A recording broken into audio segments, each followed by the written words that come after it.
Kindly sit down. Thank you. I will dispense with the acknowledgements. We have been introduced, all of us. We know each other. Kasing haba pa naman yung speech ko sa kanya, the other guy. So, I'll have to make some shortcuts to come to a parity with the time that he spent. It was a good one. Actually, we admire you and we're just happy to be listening to you. Walang problema yan. This I can say. Sa panahon ko, ang military pati ang police, walang problema.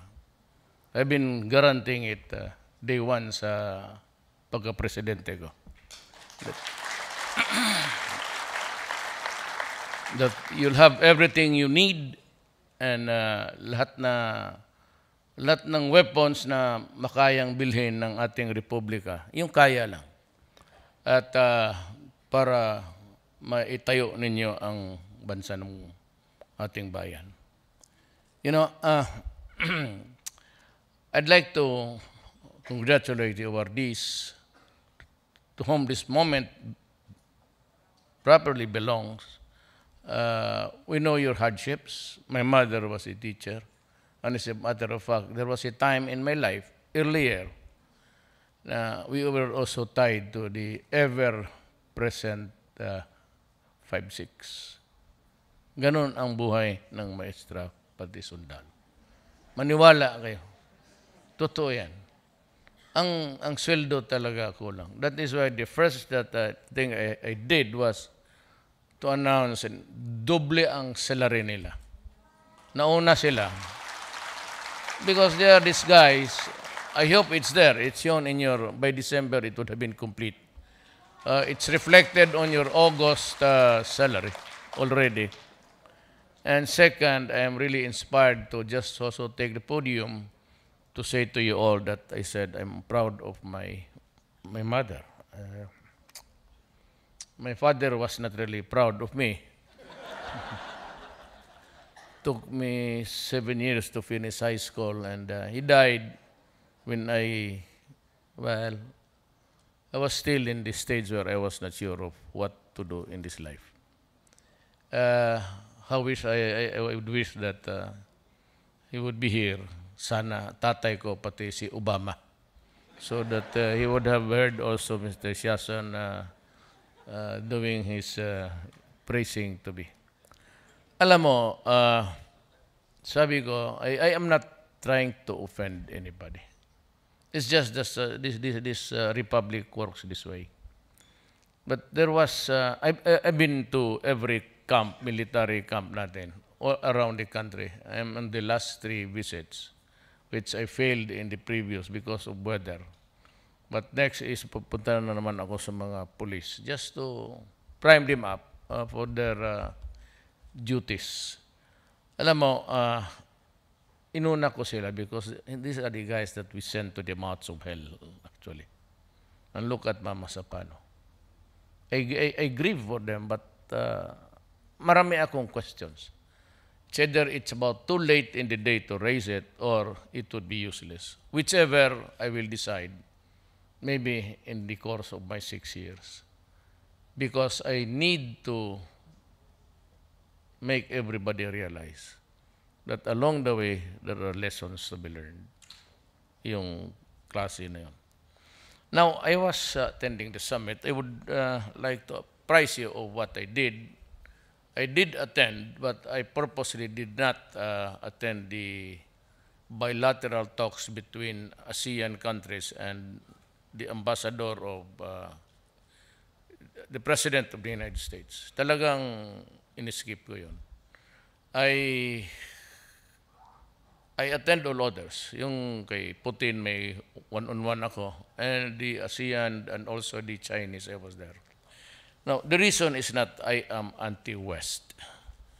The reason is not I do not like the Americans. It's simply a matter of principle for me.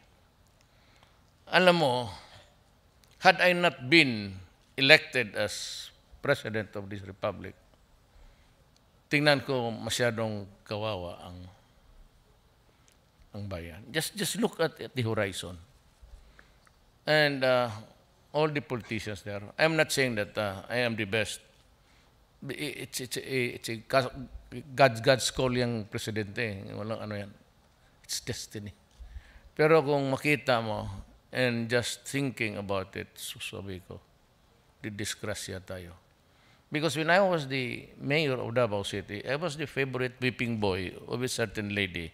And itong mga bleeding hearts. And some priests, some nuns. Of course, this is a democracy. I can understand the criticism. I can accept it with a smile. I know what public office is, what public trust is. Ang akin lang is I've been 23 years mayor. At least wala akong kasong graft on corruption. Hindi ako pumasok dyan. But dito ako, I was really a hardliner. Because I was a prosecutor. I'm a lawyer. And for about 10 years, I was doing trial work. And many a times, I saw cases falling apart because of corruption. Yung ebidensya ko naging tawas, yung aking witnesses tinatakot, at pati yung mga police, and there was a time they say, Sir, alam mo, wala man kaming pera, even the guys in Manila. Those assigned at the customs during the time of President Aquino. May nilagay dyan mga military men, young men with idealism, pero nag-surrender. Bakit? Sa pinapakitaan sila ng picture ng asawa nila, lumalabas sa mall, susundo sa mga bata.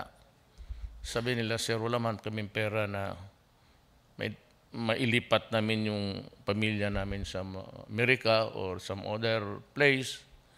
So, medyo dispensa lang muna kami. And that's what happened. In Davao, they raped a teacher who was the wife of a police officer. And in front of Obama, sinabi ko, I related to him. Pinatay ko talaga yung tatlo. I made him pay for what they did. Pinatay ko. Walang kaawa-awa. Ba't ako maawa? I mean, pity is not one of my virtues. Hindi ako total, yung nanay ko noon, every time na may kalag, sa altar ako nakaganon, araw-araw. Sus Marius. Kaya kumubuhay yun, demanda ko ng child abuse yung nanay ko, anak na ito. Almost every day. Totoo, nagkaroon ng kalyo ko itong tuhod ko, hindi sa simbahan. Diyan, sa harap ng altar sa bahay namin. Yung si Jesu Cristo noon, nung started but nagniling, second grade ako. He was looking up, imploring the heavens for his misery also. When finally, yung last na yung punishment sa nanay ko, she was also looking at me. Yung ulo niya bumaba na. Tapos I could hear him, sabi niya, Rod, pareho talaga ang swerte natin. So tama ka talaga. Anyway, ganyan ang pangyayari. Alam mo kasi, pati ako hindi ko alam. Kinig kayo. Hindi ko alam ganun kalala. Pati ang mga pulis, hindi nila alam. Pati military, hindi ko alam. Paano ninyo malaman? We never thought that the drug problem was that widespread and dimensions. Because addiction does not stop there. Well, if you are a son of a millionaire, you can buy shabu every day. So what? But it starts with the use and it ends up with the dysfunctional family. Pag may anak ka, may asawa ka na nasa shabu, wala na talaga yan. So you destroy the very fabric of the basic unit in the community. Then you start to steal, you start to kill, and you become ruthless because shabu, 6 months to 1 year of constant use, would shrink your brain. And that is why itong mga media and of course, ayaw maniwala na yung mga ayaw maniwala, talagang lumalaban yan. Maski ako, in many raids, nandyan ako. Ito si In many, siguro mga a dozen time, sabi ko, sige, hintayin mo ako. Barilan talaga muna yan. At lumalaban yan because sira ang ulo eh. And paranoia. When you're paranoid, you always carry either a knife or... Lumalaban talaga yan. Kakawawa naman itong mga pulis, sabihin na, subukan mo mag-addict. That's why I'm suggesting na kung ayaw ninyong bigyan ninyo shabu yung mga anak ninyo. Free of charge, I'll give it to you. Ipakain ninyo sa mga anak nyo, tignan ninyo kung anong labas sa anak ninyo. They come out monsters. So I have to deal that problem in Davao City. When I became mayor, what propelled Davao City to be the fastest growing? I was hitting already almost 5, 6 economic growth ko, domestic, inside Davao lang. What made it so peaceful? Anong lahat? Kasi, sinabi ko talaga, and in front of the cameras there, kung ayaw ninyong lumawas sa Davao, talagang papatayin ko kayo. Period. Now, kung itong problema na ito can be solved by, it's too easy really to criticize. But when you think of the sheer number, sabi ng PDEA noon, that was 2 years ago, and that was uttered by General Santiago, the PDEA head at that time, said that there are about 3 million.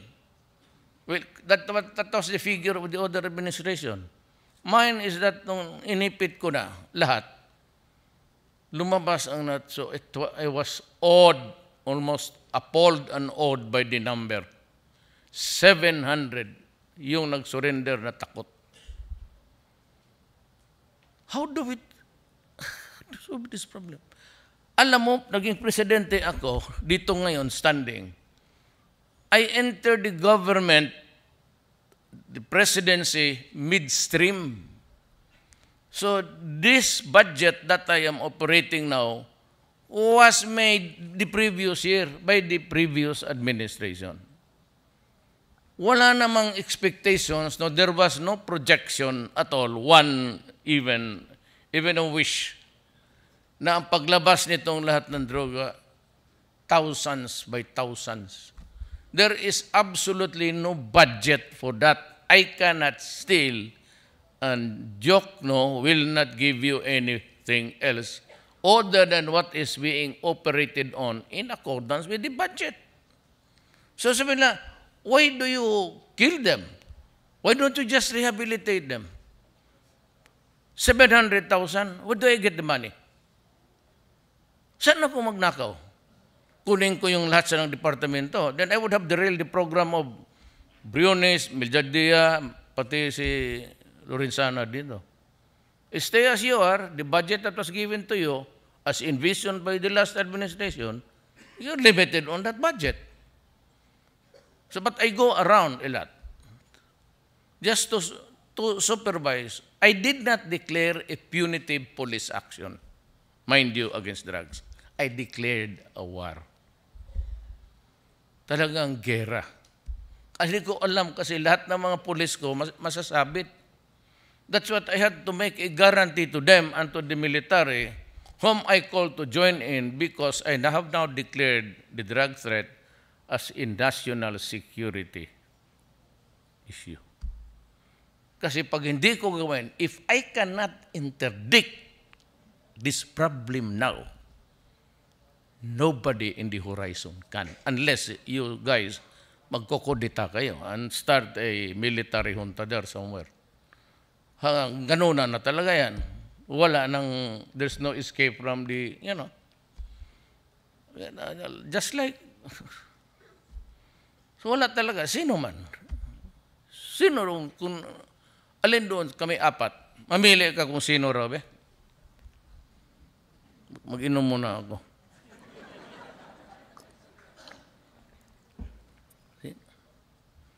When as a matter of fact, the generals were into it.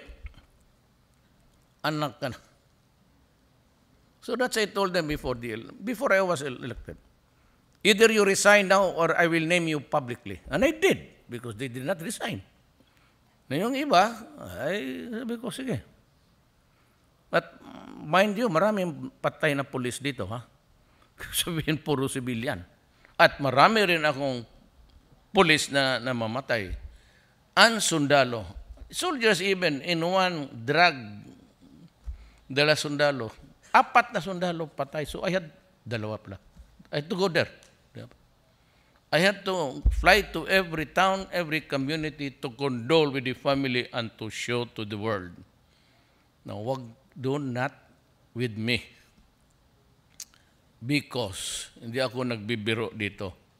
And I said that even I put at stake my honor, my life, and the presidency. Walang atrasan to. So, ito, local lang ito noon. Yellow issue lang ito.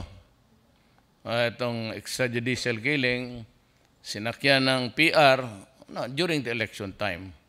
But they carried the propaganda too far. At ito naman mga NGO dito, bless their souls. I mean, I cannot, you can correct your, if you have asthma, go to your doctor. If you have a diarrhea, either doon sa baba or on the mouth, you can go to your dentist. But stupidity cannot cure you. Kailangan ko ito. And I said to them, go out and hunt for them and destroy them. Yan ang order ko rin against the Abu Sayyaf. That is why, marami man akong extra ngayon kasi nag-uusap naman tayo, ma'am. Galing ba rin ito sa prisuhan sa Marcos Day? Were you also imprisoned? Nandi ka na, pero you're a leading light of the left. Do not deny that because God is not forgiving to liars. We have a working relation. So, wala nang, ang mga sundalo ko, wala na. No, I'm just trying to be funny. Mga sundalo ko, they're freed of, kasi wala na encounter. So, you have this moratorium. So, I have enough soldiers now to go to. It bleeds my heart to send a Filipino to kill a Filipino. Sa totoo lang. Kaya my mother is a mestiza, Maranao. Lola ko Maranao, lolo ko Chinese. Lam. Kaya pag sabi ako magpunta ka doon, deep inside, pakasakit naman itong trabaho na ito. But I have to do it because I have to, preserve the Republic and its integrity.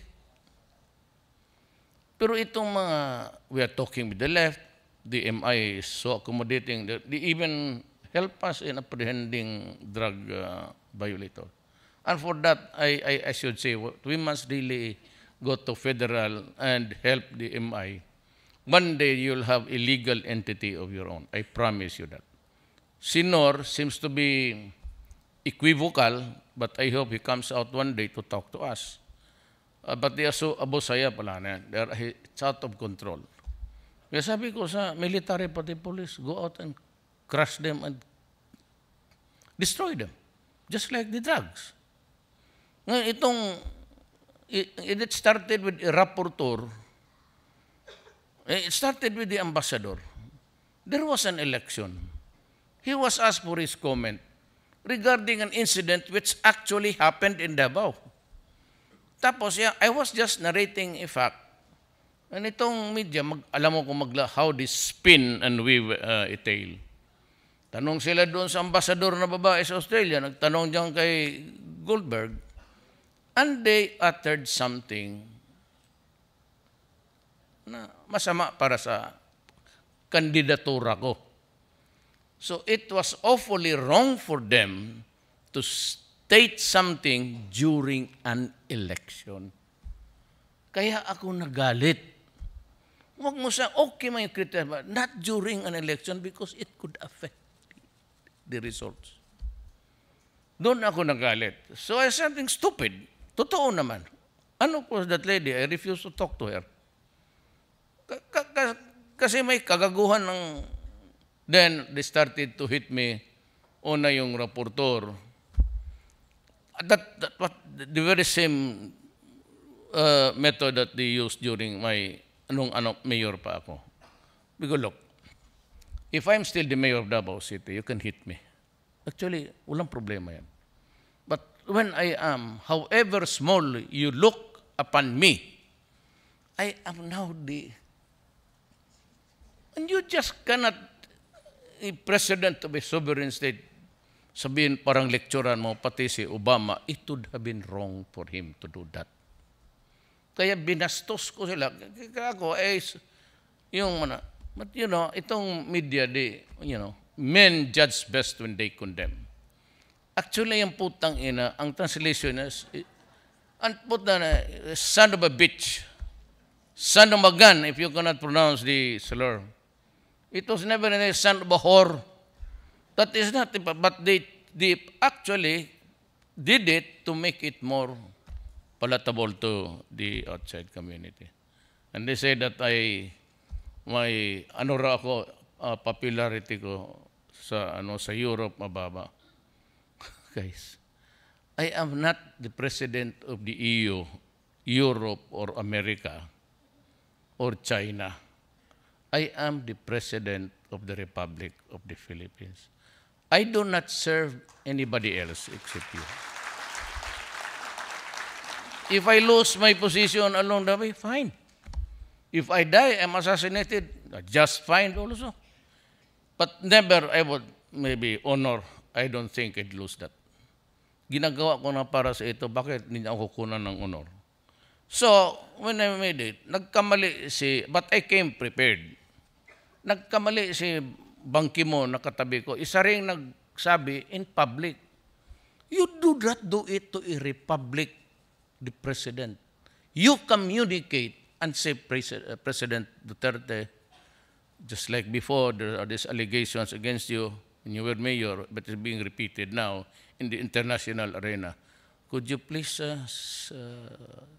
communicate with us how we can, not really solve, how we can maybe explain to the public. But si Ban Ki-moon, reading the newspapers dito, basa rin siya ng basa. Pati si Obama, pumasok rin. Sabi ko, bakit ganun? Mayor ako, okay lang. So pagsabi ni Ban Ki-moon doon, nandoon na sila, si Secretary of Defense, hindi na nila, kasi binigyan ako ng National Security Advisor ko ng speech. Hindi ako nagbabasa ng speech eh. Hindi talaga ayaw ko. Kasi limitado ang time. Gaya niya walang limitado yung time. Si Siason, larga siya ng larga. Sabihin ko hoy, yung kalahati niyang oras akin na yan ha. Nung sinabi niya, to promote trade, ganon, then he mentioned, katabi ko lang Pagkatapos niya, binigay na ni National Security, tinapon ko. It's my prepared speech. I do not read my speeches. Sabi ko, I'd like to show you something.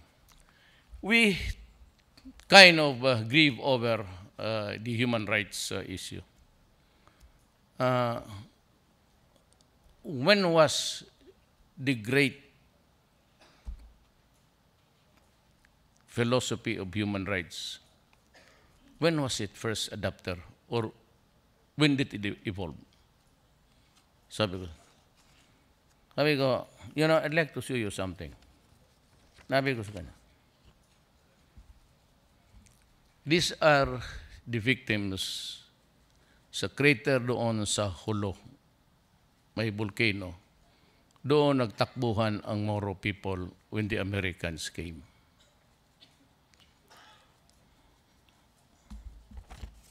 Nakakita ko sa pile of bodies.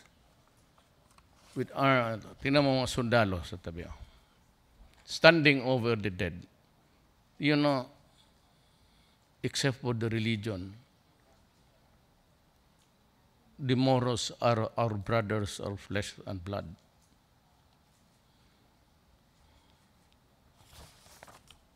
Talking about human rights, who are you and what moral ascendancy do you have over me to talk about human rights? Tignan mo yan. These are the Moro people who were massacred in uh, Davao. Di Davao Massacre. Meron sa Lanao, meron sa Davao rin.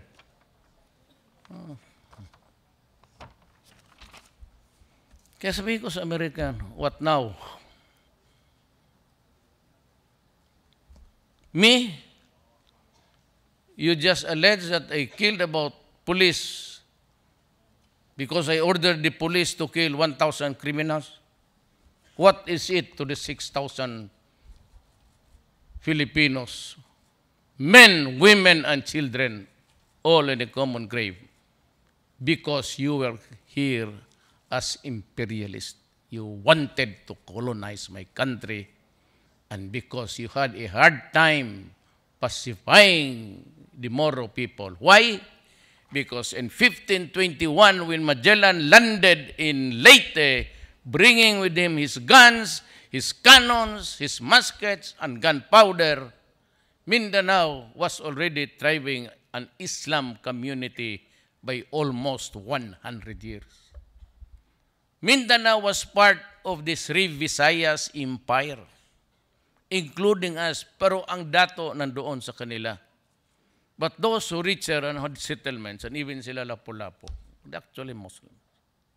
It was the first religion, but kasi island for island, it was a contiguous one. They had a hard time. You read the archives of the Malaysians, and you go to the libraries of the Indonesians, you would know.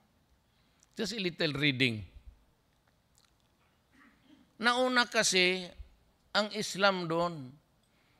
So when the Spaniards came, they wanted to put religion there. It was resisted by the Muslims because they were already Muslims solidly for almost 100 years. So ang magano na magawa ng the canons of Magellan was able only to get to one territory there, yung fourth pillar. But that was it. Finished. Then the Americans came. They saw Mindanao below the Typhoon Belt. Very fertile land. And they could get anything from the, they had a grand time getting the fat of our lands. Yan ang totoo dyan. Walang magtrabaho sa kanila even the plantation. So what they did in the 30s was to come up with this sloganeering, go to Mindanao because it is the land of promise. In the 40s, it had prompted my father to still single to go to Mindanao. Yan ang totoo dyan. So, mahirap kasi yung ignorante ka. You just blurt out, you sound too civilized. Kasi akala mo ikaw lang nakapag-aral. Kasi kung dito pa yung Harvard, dalawa na tayong valedictorian. Ano ka man? Hanggang 75 lang ako, ma'am. Totoo lang. Totoo, honestly. Sandy Dominguez, kababata ko yan. He was a valedictorian. Is he here? Since kindergarten, valedictorian na. Hanggang became PAL President and Secretary of Agriculture under Korea. Si Arto Gali, was a classmate dyan sa San Beda. He was a valedictorian. Lahat yan sila, puro valedictorian. Si Major Dia. Oh, of course, Secretary of Business. Antigualo. Puro ito mga, totoo. Perdia. Even si Delphine Lorenzana, what I know, hindi ko alam. Anong siya mo nagsabi sa akin? Pastor Kibuloy. Sabi niya si Lorenzana, he was our valedictorian sa Cotabato, sa Notre Dame. Ako, medyo ano lang. 75 lang. Basta makaakyat lang. Hero mo, 1990 tapos. Kaya yung Ligarda na yun, yung kanto yung Ligarda, pati dito yung road nito, Mindula. Diyan kami bumagsak lahat halos. Sige man inom kay hindi mag-aral. Magkatigilan lang sa library. Kala mo naghamon na kayo. Ano? Ha? Ano? Kaya, I'll tell you, sino hong na estudyante ni Solidom dito? Just the Solidom?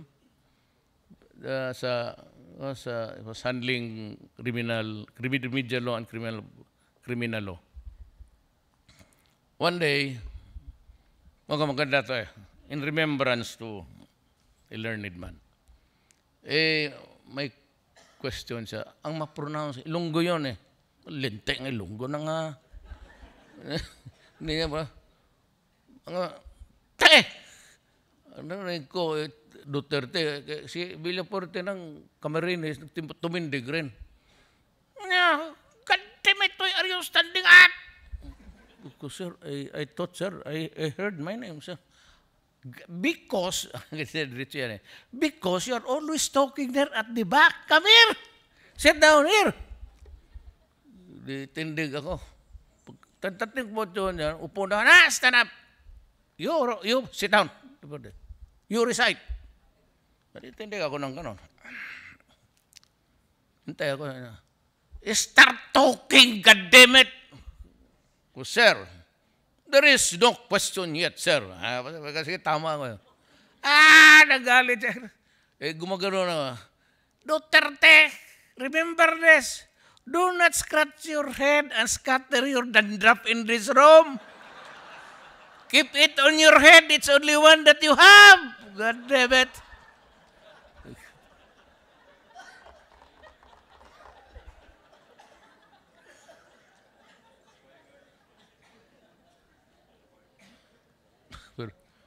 Ewan ko kanino, pwede sabi yung seksyon, alam mo kasi pagka fourth year ka na, pwede ka na magdala ng girlfriend. Yung mga bisita mo kasi naka-Amerikana, practice nga So you can invite, mga karamihan niya, mga syuta. May practice court. Colorites. Aksidente yun, simulated. Yes, sir, I'd like to call my next witness, a traffic officer assigned in Quiapo. Qualify him. Were you, in fact, in duty at that day? Yes, sabi ng witness. And what happened there? Where you were doing your duty? There was an assistance for an investigation, a traffic accident in Moraita. Blah, blah, blah. Tapos, pagsabi, nang magkamali ka talaga Kasi sa nervyos sabi ng buwang. And what did you saw? God damn it! I thought he's a policeman. Traffic, yes, sir. Then why you ask him, why did you saw?